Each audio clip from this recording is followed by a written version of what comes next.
ദൈവനാമത്തിന് മഹത്വമുണ്ടായിരിക്കട്ടെ. എൻ്റെ പേര് ജോസ്നി. ഇടുക്കി ജില്ലയിൽ തൊടുപുഴ എന്ന സ്ഥലത്തുനിന്ന് വരുന്നു. ഞാൻ ആദ്യമായി ഇവിടെ വന്ന് ഉടമ്പടി എടുക്കുന്നത് 10/2/2023 എനിക്ക് കൃപാസനത്തിനെക്കുറിച്ച് അങ്ങനെയൊന്നും അറിവുണ്ടായിരുന്നില്ല. എൻ്റെ ഒരു കസിൻ വഴിയാണ് ഞാനിവിടെ എത്തുന്നത്. ഞാൻ വരാനുണ്ടായ കാരണം രണ്ട് കാര്യമാണ്. എൻ്റെ രണ്ടാമത്തെ നിയോഗമായ വിദേശത്ത് പോകുക എന്നുള്ളതായിരുന്നു എൻ്റെ രണ്ടാമത്തെ നിയോഗം. 3, എൻ്റെ അമ്മ രോഗാവസ്ഥയിലാണ്, അതിൽ നിന്ന് രക്ഷ പ്രാപിക്കണം എന്നുള്ളതായിരുന്നു മൂന്നാമത്തെ നിയോഗം. ഒന്നാമത്തത് അന്നും ഇന്നും ഞാൻ വയ്ക്കുന്നത് വിശുദ്ധിയിൽ ജീവിക്കാൻ കഴിയുക എന്നുള്ളതായിരുന്നു എൻ്റെ ഒന്നാമത്തെ നിയോഗം. അതിൽ ഉടമ്പടി എടുത്ത് ഏകദേശം 45 ദിവസത്തിനുള്ളിൽ എൻ്റെ അമ്മയ്ക്ക് രോഗസൗഖ്യമുണ്ടായി. ഞാനിവിടെ വന്ന് ഉടമ്പടി എടുത്ത് പോയി അന്ന് നൈറ്റ് തന്നെ എനിക്ക് മാതാവിൻ്റെ സാന്നിധ്യം അനുഭവിക്കാൻ കഴിഞ്ഞു. അന്ന് തൊട്ട് ഈ നിമിഷം വരെ ദൈവസാന്നിധ്യത്തിൽ ജീവിക്കുക എന്നുള്ളതാണ് എൻ്റെ ജീവിതത്തിൽ ഏറ്റവും പ്രധാനപ്പെട്ട എയിമായിരുന്നു. അത് അതുപോലെ തന്നെ നടന്നു പോകുന്നുമുണ്ട്. അപ്പോൾ ഞാൻ ആദ്യമായി മാതാവിനെ കാണുന്നത് ഒരേ സമയത്ത് തന്നെ 2 തരത്തിലുള്ള വേഷത്തിലാണ്. ഒന്ന്, കൃപാസന മാതാവ് ഞാൻ കിടന്നുറങ്ങുന്ന എൻ്റെ കാൽച്ചോട്ടിൽ വന്നിരിക്കുന്നു. എൻ്റെ ഇടത് സൈഡിലായിട്ട് വൈറ്റും മഞ്ഞ കളറുള്ള ഡ്രസ്സ് ധരിച്ചാണ് മാതാവ് നിൽക്കുന്നത്. മാതാവിൻ്റെ ഫേസിലേക്ക് എനിക്ക് നോക്കാൻ പറ്റുന്നില്ല, ഭയങ്കരമായിട്ടും വെളിച്ചമാണ്. ആ സ്വപ്നം കണ്ട് അങ്ങനെ കണ്ടിന്യൂസ് കുറേ നേരം ആ സ്വപ്നം മാതാവിൻ്റെ അടുത്ത് നിന്നിരുന്നു. അതിനുശേഷം സ്വപ്നം കണ്ട് എണീറ്റ് കഴിഞ്ഞപ്പോൾ എനിക്ക് മനസ്സിലായി, എനിക്ക് മാതാവിൻ്റെ മുഖത്ത് നോക്കാൻ പോലുള്ള യോഗ്യതയില്ല. അതായത് ഞാൻ ആത്മീയമായി ഒത്തിരി വളരേണ്ടിയിരിക്കുന്നു എന്നുള്ളത് ആ സ്വപ്നത്തിൽ നിന്നും എനിക്ക് മനസ്സിലായി. അന്ന് തൊട്ട് ഞാൻ ഒത്തിരി സ്വപ്നങ്ങൾ കാണുന്നുണ്ട്. മാതാവാണെങ്കിൽ പല ഡേറ്റുകളിലൂടെയും മഴവില്ലിലൂടെയും അല്ലെങ്കിൽ പല ദർശനങ്ങളിലൂടെയും ഭാവിയിൽ നടക്കാൻ പോകുന്ന കാര്യങ്ങൾ മാതാവ് എനിക്ക് കാണിച്ചു തന്നുകൊണ്ടിരുന്നു. അതിൽ 1-2 കാര്യങ്ങൾ ഞാനിവിടെ പറയാം. എൻ്റെ ഒരു ഫാമിലി ഫ്രണ്ടിൻ്റെ ഒരു കുഞ്ഞിന് മരണം സംഭവിച്ചു. അതെൻ്റെ മാതാവ് ഇങ്ങനെയാണ് കാണിച്ചു തരുന്നത്. ഒരു 1.5-2 വയസ്സ് അടുത്ത് പ്രായമുള്ള ഒരു കുഞ്ഞ് എൻ്റെ കൺമുമ്പിൽ ഇങ്ങനെ വരികയാണ് ചിരിച്ചുകൊണ്ട്. ആദ്യത്തെ ദിവസം കണ്ടു ആ സ്വപ്നം ഒരു മാലാക്കുഞ്ഞാണ്, നമുക്കെല്ലാം സന്തോഷം തോന്നുന്നതാണ്. പക്ഷേ എനിക്ക് ആ സ്വപ്നം വളരെയധികം ഡിസ്റ്റർബ് ചെയ്യാണ്. ആദ്യത്തെ ദിവസം കണ്ടു, 2ാമത്തെ ദിവസം കണ്ടു, 3ാമത്തെ ദിവസം ഇത് തന്നെ കണ്ടിന്യൂസ് കാണുകയാണ്. അപ്പോൾ എനിക്ക് 3 പെൺകുഞ്ഞുങ്ങളാണുള്ളത്. അപ്പോൾ ഞാൻ വിചാരിച്ചു എനിക്കൊരു ആൺകുട്ടിയെ മാതാവ് തരുമായിരിക്കുമെന്ന്. പക്ഷേ 4ാമത്തെ ദിവസം ഹസ്ബൻഡ് എന്നോട് പറയാണ്, ഞങ്ങളുടെ ഫാമിലി ഫ്രണ്ടിൻ്റെ കുഞ്ഞ് 1.5-2 വയസ്സോളം ഉള്ളു മരിക്കുമ്പോൾ മീൻ കുളത്തിൽ ചാടി മരിച്ചു പോയെന്ന്. അന്നേരം എനിക്ക് മനസ്സിലാവുന്നില്ല മാതാവ് കാണിച്ചെന്നാണ് ഈ കുഞ്ഞിനെയെന്ന്. ഞാൻ ശവടക്കിന് അവിടെ ചെന്നപ്പോഴാണ് മനസ്സിലാവുന്നത് ഞാൻ സ്വപ്നത്തിൽ കണ്ട അതേ കുട്ടി അവിടെ.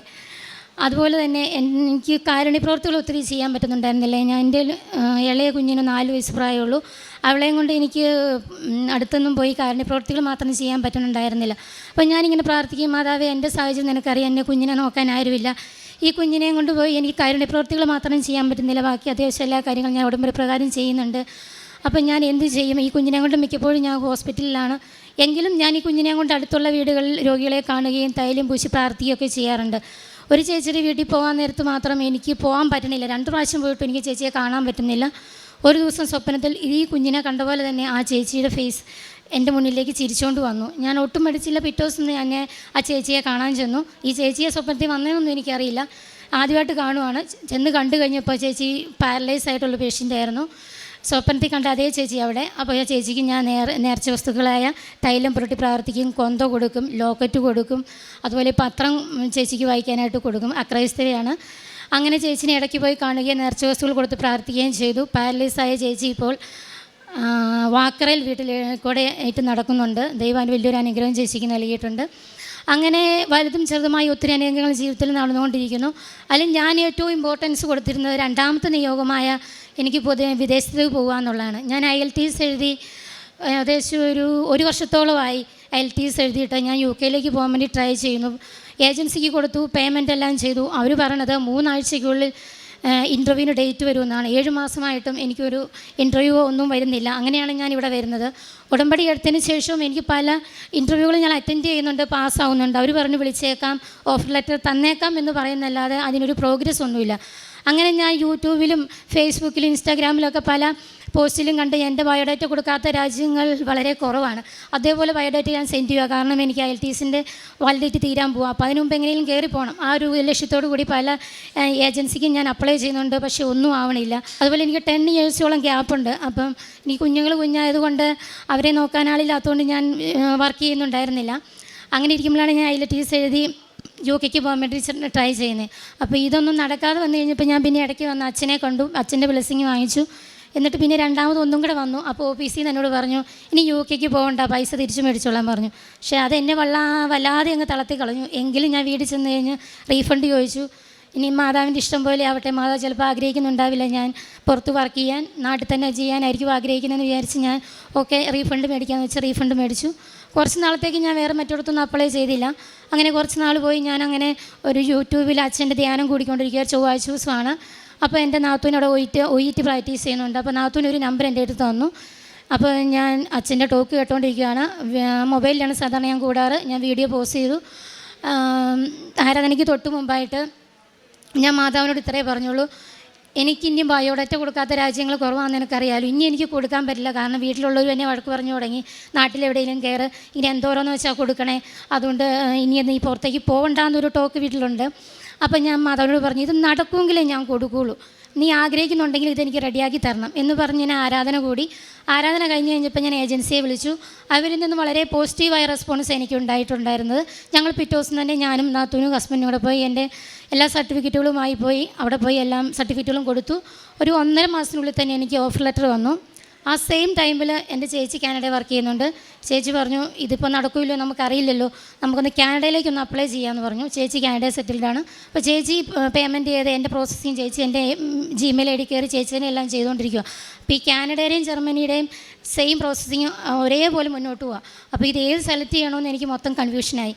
അങ്ങനെ ഇരിക്കുമ്പോൾ മാതാവ് അടുത്തൊരു ദർശനം എനിക്ക് കാണിച്ചിരിക്കുകയാണ്. ഞാൻ ആകാശത്തിനോട് വളരെ ചേർന്ന് നിൽക്കുന്നു. അതിൻ്റെ എൻ്റെ കണ്ണിന് തൊട്ട് മേളിലായിട്ട് ആകാശത്തിൽ ഇങ്ങനെ എഴുതി കാണിക്കുകയാണ് കുറേ സെൻറ്റൻസുകൾ. അത് എന്താണെന്ന് ഞാൻ ക്ലിയറായിട്ട് ഓർക്കുന്നില്ല. അവസാനം എന്നെ സ്ട്രൈക്ക് ചെയ്തൊരു വാക്ക് പാർക്ക് എന്ന് പറയുന്നൊരു വേർഡ്സാണ്. അതിൻ്റെ നേരെ ഓപ്പോസിറ്റും ഫോറിൻ രാജ്യം കാണിക്കുന്നുണ്ട്, മഞ്ഞ് പെയ്യുന്നു, അങ്ങനെയുള്ള കുറേ ഫോറിൻ രാജ്യങ്ങൾ എനിക്ക് കാണിച്ചു തരുന്നുണ്ട്. അപ്പോൾ ഈ ദർശനത്തിൽ നിന്ന് എണീറ്റ് കഴിഞ്ഞപ്പോൾ എനിക്ക് മനസ്സിലാവുന്നില്ല ഈ പാർക്ക് എന്നുകൊണ്ട് എന്താ ഉദ്ദേശിക്കുന്നത്. ഞാൻ ഗൂഗിളിൽ സെർച്ച് ചെയ്തു, ഇനി പാർക്കിന് വേറെ എന്തെങ്കിലും മീനിങ് ഉണ്ടോ എന്നറിയാം. പക്ഷേ നമുക്കറിയാവുന്ന പോലെ തന്നെ പാർക്കിന് ആ ഒരു മീനിങ്ങേ ഉള്ളൂ. അങ്ങനെ കുറച്ച് ദിവസം കൂടെ മുന്നോട്ട് പോയി. അപ്പോൾ എന്നെ ജർമ്മനിയുടെ ഏജൻസിയിൽ നിന്ന് വിളിച്ചു. 1 വീക്ക് കഴിയുമ്പോൾ 3 lakhs rupees പേയ്മെൻറ്റ് ചെയ്യണം, നമുക്ക് വിസയുടെ പ്രോസസ്സിങ് സ്റ്റാർട്ട് ചെയ്യണമെന്ന് പറഞ്ഞു.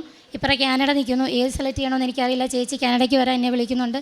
അപ്പം ഞാൻ മാതാവ് 1 വീക്ക് എൻ്റെ മുന്നിലുള്ളൂ, അതിന് മുമ്പ് ഞാൻ 3 lakhs അടയ്ക്കണം. അടച്ചു കഴിഞ്ഞിട്ട് നമുക്ക് വേണ്ടാന്ന് പറഞ്ഞാൽ അവർ റീഫണ്ട് ചെയ്യത്തില്ല. അപ്പം ഞാൻ എന്ത് ചെയ്യണമെന്ന് മാതാവ് തന്നെ കാണിച്ചു തരണമെന്ന് പറഞ്ഞു. അങ്ങനെ കാനഡയുടെ അവിടെ നിന്ന് എനിക്കൊരു പേപ്പർ വരാനുണ്ടായിരുന്നു. ആ പേപ്പറിൽ ഇങ്ങനെ ഒരു അഡ്രസ്സ് ഞാൻ കണ്ടു, വെസ്റ്റേൺ പാർക്ക്, നോവാസ്കോഷ്യ, സിഡ്നി എന്ന് പറഞ്ഞ സ്ഥലത്തേക്കാണ് ഞാൻ അപ്ലൈ ചെയ്തേക്കുന്നത്. അപ്പോൾ ഒരു പാർക്ക് എന്നൊരു വേർഡ് ഏതാ കണ്ടു കഴിഞ്ഞപ്പോൾ ഞാൻ ഈ പാർക്ക് എന്നുള്ള വേർഡ് അന്വേഷിച്ച് നടക്കുകയാണ്. അപ്പോൾ അതിലാ ഒരു വേർഡ് കണ്ടപ്പോൾ ഞാൻ ഓർത്തു, മാതാവ് ഇനി കാനഡ തന്നെയായിരിക്കും ഉദ്ദേശിക്കുന്നതെന്ന് വിചാരിച്ചു. പക്ഷേ 2 പ്രോസസ്സിങ്ങിന് സ്റ്റക്കായി എനിക്ക് ഒന്നും മുന്നോട്ട് പോകണില്ല.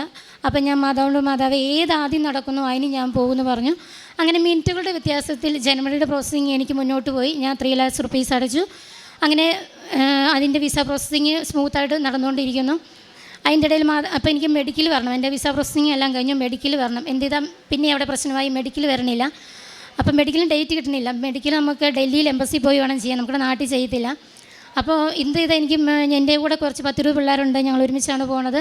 അവർക്ക് ആർക്കും ഡേറ്റ് വരുന്നില്ല. കഴിഞ്ഞിട്ട് ഒത്തിരി പേര് വെയിറ്റ് ചെയ്യുന്നു, മാസങ്ങളായിട്ട് വെയിറ്റ് ചെയ്യുന്നവരുണ്ട്.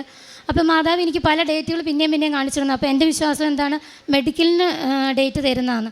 പക്ഷേ ഞാനിവിടെ ഉടമ്പടി വെക്കുന്ന 1-2 കാര്യങ്ങൾ എൻ്റേതായിട്ടുള്ളൂ. ബാക്കിയുള്ള കോമൺ ആയിട്ടുള്ള കാര്യങ്ങൾക്ക് വേണ്ടിയാണ്, എൻ്റേതായ പേഴ്സണൽ കാര്യത്തിന് വേണ്ടി ഞാൻ അങ്ങനെ 1-2 കൂടുതൽ വെക്കാറില്ല. ബാക്കി പൊതുജനങ്ങൾക്കും അല്ലെങ്കിൽ ഞാനുമായി ബന്ധപ്പെട്ട ആർക്കെങ്കിലും വേണ്ടി അല്ലെങ്കിൽ എന്നോട് സഹായം ആവശ്യപ്പെടുന്നവർക്ക് വേണ്ടിയാണ് കൂടുതലായിട്ട് ഞാൻ വെക്കാറ്.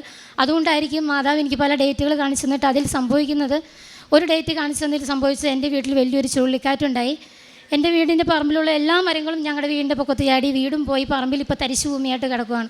മുറ്റത്ത് ഞാൻ ഇപ്പോൾ ഉണ്ടായിരുന്നു, എനിക്കൊരു പോറൽ പോലും പറ്റിയില്ല, ഞാനൊന്നും അറിഞ്ഞുമില്ല. ഇതറിഞ്ഞ് നാട്ടുകാരിൽ ഓടിക്കൂടി എൻ്റെ അടുത്ത് വന്നു, ജോസ്മി നിനക്ക് എന്തെങ്കിലും പറ്റിയോ? അന്നേരം ഞാൻ അറിയുന്നത് ചുഴലിക്കാറ്റാണ് സംഭവം നടന്നതെന്നുള്ളൂ. അങ്ങനെ അത്ഭുതകരമായി മാതാവ് അതിൽ നിന്ന് എന്നെ രക്ഷിച്ചു. പിന്നെ അടുത്ത ഡേറ്റ് കാണിച്ചു തന്നു. അന്നേരവും ഞാൻ ഓർച്ചു മെഡിക്കലിനുള്ള ഡേറ്റ് ആയിരിക്കുമെന്ന് ഞാൻ പ്രാർത്ഥിച്ചു.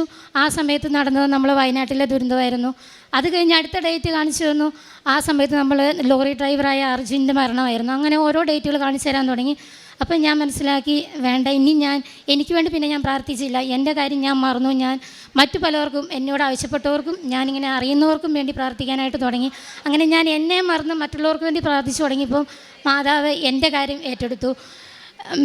അങ്ങനെ ഇരിക്കുമ്പോൾ ഞാൻ ഒക്ടോബർ 26-ന് ഞാനിവിടെ, ഞാനും ഹസ്ബൻഡും കൂടെ വന്ന് ജപമാല റാലി പങ്കെടുത്തു. നവംബർ 1 ഞാൻ എൻ്റെ ഉടമ്പടി പുതുക്കി.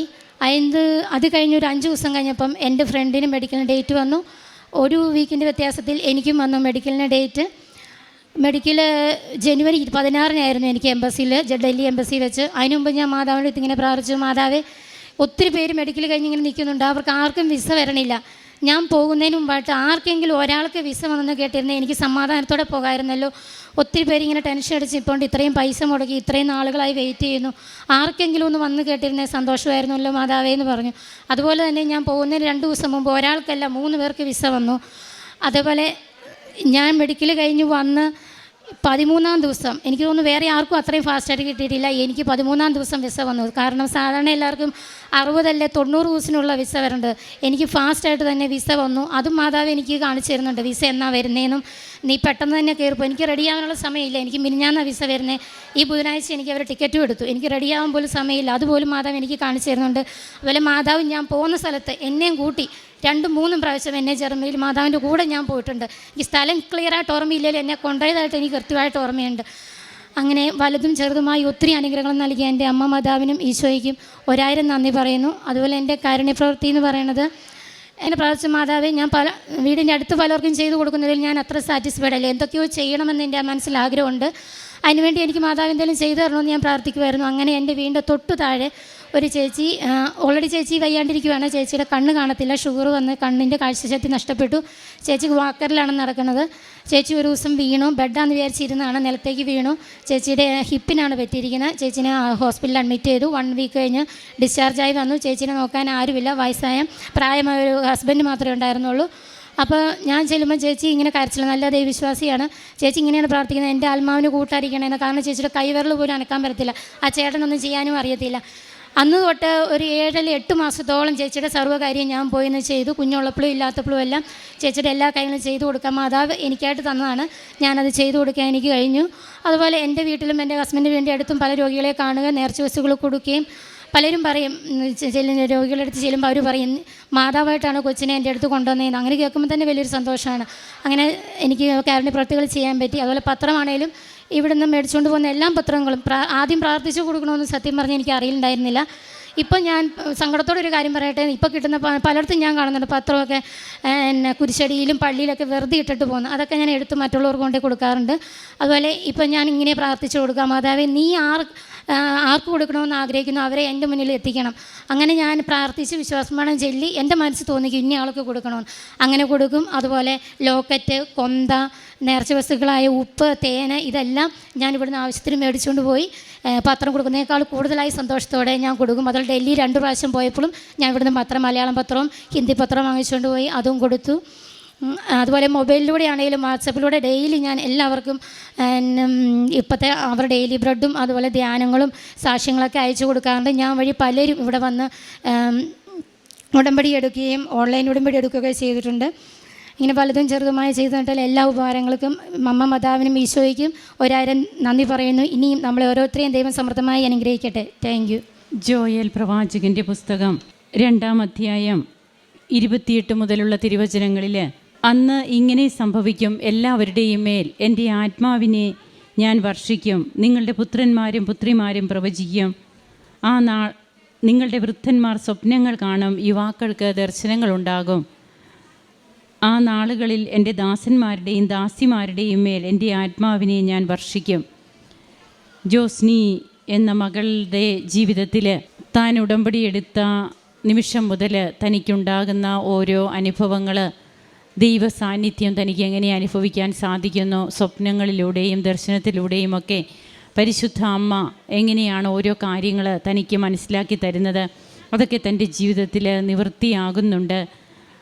ഇത് ഈ മകളുടെ ഓവറായിട്ടുള്ള ചിന്ത അല്ലെങ്കിൽ എക്സാജറേഷൻ ഇങ്ങനെയൊക്കെ ചിന്തിക്കുന്നവർക്ക് അതങ്ങനെ തന്നെ മാത്രമേ ചിന്തിക്കാൻ സാധിക്കൂ. എന്നാൽ അനുഭവിക്കുന്ന ജോസ്നി തൻ്റെ ജീവിതത്തിൽ ഇതിനു മുൻപ് ഉടമ്പടി എടുക്കുന്നതിന് മുമ്പ് തനിക്കിങ്ങനെയൊന്നും ഒരനുഭവം ഉണ്ടായിട്ടില്ല. എന്നാൽ താൻ വിശുദ്ധീകരിക്കപ്പെട്ട ഒരു ജീവിതം നയിക്കണമെന്ന് ചിന്തിച്ച് അതിനു വേണ്ടിയിട്ട് പരിശ്രമിച്ച് ആ ഒരു പാതയിലൂടെ താൻ മുന്നേറുമ്പോൾ ദൈവിക ഇടപെടലുകൾ തൻ്റെ ജീവിതത്തിലുണ്ടാകുന്നതും 10 വർഷത്തെ ഗ്യാപ്പുള്ള മകൾ തൻ്റെ IELTS കാലാവധി തീരുന്ന അതേ സമയത്ത് തന്നെ ഈ മകൾക്ക് എങ്ങനെയാണ് താൻ ആഗ്രഹിച്ച കൺട്രി ഒന്നാണെങ്കിൽ മറ്റൊരു ദേശത്തേക്ക് പരിശുദ്ധ അമ്മ കൊണ്ടുപോകുന്നു.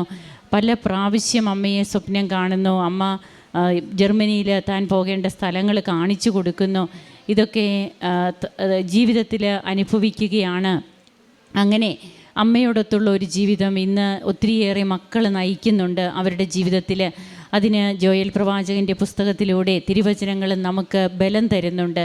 നിങ്ങളുടെ യുവാക്കൾക്ക് ദർശനങ്ങളുണ്ടാകും, പുത്രീപുത്രന്മാർ പ്രവചിക്കും, വൃദ്ധന്മാർ സ്വപ്നങ്ങൾ കാണും. ഇന്ന് കൃപാസനത്തിലെ പ്രാർത്ഥനയിലൂടെയും പ്രവർത്തനങ്ങളിലൂടെയും ഉടമ്പടി ഒരു പ്രാർത്ഥന മാത്രമല്ല, ചൊല്ലുന്ന പ്രാർത്ഥനയല്ല, ചെയ്യുന്ന പദ്ധതിയാണ്. തനിക്ക് എങ്ങനെയൊക്കെയാണ് തൻ്റെ കാരുണ്യ പ്രവർത്തനങ്ങൾ ചെയ്യുവാനായിട്ട് താൻ സമയവും സാഹചര്യവും കണ്ടെത്തുന്നത് എല്ലാം ഈ വകൾ പങ്കുവെക്കുന്നുണ്ട്. അപ്പോൾ നാം എന്തുമാത്രം ദൈവത്തിന് വേണ്ടി പ്രവർത്തിക്കുവാനായിട്ട്, മറ്റുള്ളവരെ കരുതുന്ന ഒരു വ്യക്തിയാകുവാനായിട്ട് നാം ആഗ്രഹിക്കുന്നുവോ അത്രമാത്രം ദൈവിക ഇടപെടലുകൾ നമ്മുടെ ജീവിതത്തിൽ വന്നുകൊണ്ടേയിരിക്കും. തനിക്കും കുടുംബത്തിനും ലഭിച്ച എല്ലാ കൃപകൾക്കും, പ്രത്യേകിച്ച് താൻ വിദേശത്തേക്ക് പോകുന്ന കാര്യങ്ങളൊക്കെ ക്ലിയറായി ഉടനെ തന്നെ അടുത്ത ആഴ്ച തന്നെ താൻ പോവുകയാണ്. ആ സന്തോഷം അമ്മയുടെ തിരുനടയിൽ വന്ന് ഈ മകൾ പങ്കുവയ്ക്കുന്നു. നമുക്കും കരങ്ങളടിച്ച് ദൈവത്തെ മഹത്വപ്പെടുത്താം. യേശുവെ നന്ദി, യേശുവെ സ്തുതി, യേശുവെ ആരാധന. അത്യപൂർവ ദൈവാനുഭവങ്ങൾ ഇനി നിങ്ങൾക്കും സ്വന്തം. ഈ യൂട്യൂബ് ചാനൽ ഇതുവരെ സബ്സ്ക്രൈബ് ചെയ്തിട്ടില്ലെങ്കിൽ ഇപ്പോൾ തന്നെ സബ്സ്ക്രൈബ് ചെയ്യുക. ഈ വീഡിയോ ഇപ്പോൾ തന്നെ നിങ്ങളുടെ സുഹൃത്തുക്കൾക്ക് ഷെയർ ചെയ്തുകൊണ്ട് കർത്താവിൻ്റെ പ്രേക്ഷിതരാകുക.